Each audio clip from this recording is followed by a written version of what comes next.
Hi అండి అందరికీ, నేను మీ ప్రసన్న. ఈరోజు నేను చేసిన టిఫిన్ బోండా విత్ పల్లి చట్నీ. ఎలా చేస్తానో చూడండి. ఫ్రీడమ్ ఆయిలే వాడతా ఎప్పుడైనా.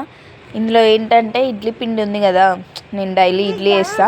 అందుకే ఇడ్లీ పిండిలో క్యారెట్, కొత్తిమీర, పచ్చిమిర్చి, ఆనియన్, కరివేపాకు ఇవన్నీ వేసి, కొంచెం జీలకర్ర వేసి, కొంచెం వంట సోడా వేసి మిక్స్ చేసి ఒక హాఫ్ అన్ అవర్ మ్యాగ్నేట్ చేశాక మంచిగా డీప్ ఫ్రైకి సరిపడా ఆయిల్ పెట్టి ఆయిల్లో బోండాలు వేసి కొంచెం సిమ్లో పెట్టి అవి కుక్ అవుతుంటే ఆయిల్లో పెడతా, హై ఫ్లేమ్లో.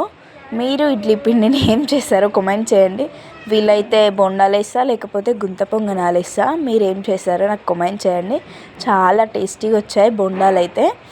మా వారు తినే క్లిప్ కూడా నేను పెట్టాను, చూడండి. బాగున్నాయి అంటాడు. అవి చూడండి ఎంత చిన్నగా వేసా, పునుగులు టైపు.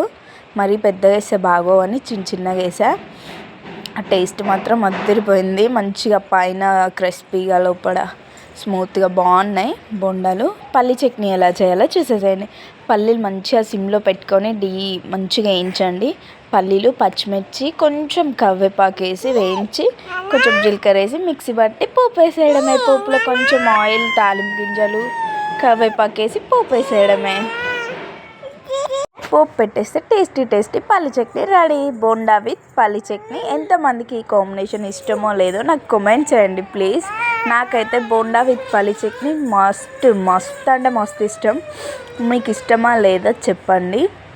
డెఫినెట్గా అందరికీ నచ్చుతుంది పల్లి చట్నీ విత్ బోండా. కానీ ఇది స్పెషల్ బోండా కదా, ఇడ్లీతో బోండా కదా, ఇడ్లీ పిండితో బోండా. మా వారు చూడండి బాగుందంటాడు.